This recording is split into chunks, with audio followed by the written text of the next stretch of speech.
It was the risk of acetaminophen overdose that led the FDA panel of experts to recommend eliminating prescription painkillers that include it. The voting results are in. Percocet, Vicodin, products used by millions. Data that was presented showed that there are many deaths annually in this country from the prescription opioid combination acetaminophen products. The panel also suggested sweeping changes to over-the-counter acetaminophen, such as slashing the maximum single dose to 650 milligrams. Currently, a dose of extra-strength Tylenol contains nearly double that, 1,000 milligrams.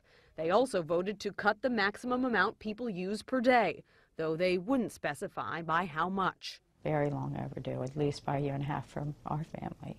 Evelyn Burns' daughter Madeline was one of the 56,000 Americans who go to the emergency room every year with acetaminophen-related liver failure.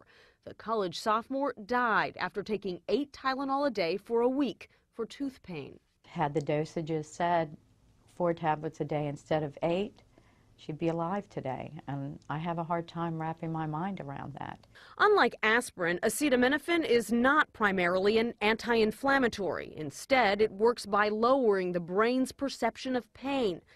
Acetaminophen is in hundreds of products like Excedrin and Midol, and it's in some that people don't realize, such as cough and cold liquids like NyQuil and Theraflu.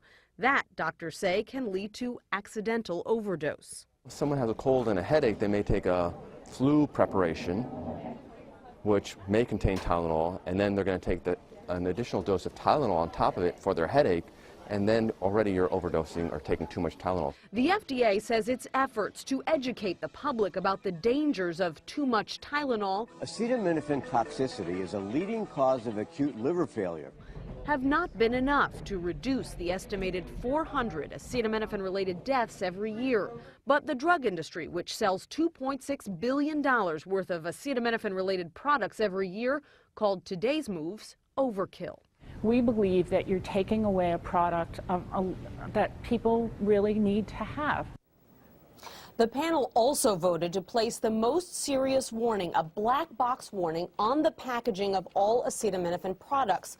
Now, the FDA doesn't have to take all the recommendations of its experts, but it usually does, Katie. All right. Nancy Cordes in Washington. Nancy, thank you. Dr. John LaPook is our medical correspondent. So, John, give us some advice, doctor. What do you do if you have Tylenol and other medications with acetaminophen in your medicine cabinet? I hate to say this, but you're going to have to do arithmetic. Okay, for example, acetaminophen is the active ingredient in Tylenol. Now, Tylenol comes commonly in 3 doses, 325 milligrams, 500 milligrams, and 650 milligrams. Now, the FDA says right now to limit your daily dose of acetaminophen to 4,000 milligrams. Now, 4,000 milligrams translates to 12 of the 325, to 8 of the 500, and to 6 of the 650 milligram pills. Now, on top of that, throw in the fact that there's acetaminophen in over-the-counter cough medicine and cold medicine, and the bottom line here is you have to keep track. So you have to include that when you're considering dosage. And what about Vicodin and Percocet? Will they be banned ultimately? Well, narrowly, the advisory committee said that they did want to ban it, but again, this is a narrow vote, and we'd have to wait for the full vote of the FDA to see what happens. All right. Big developments in the medical world. John LaPook. John, thank you so much.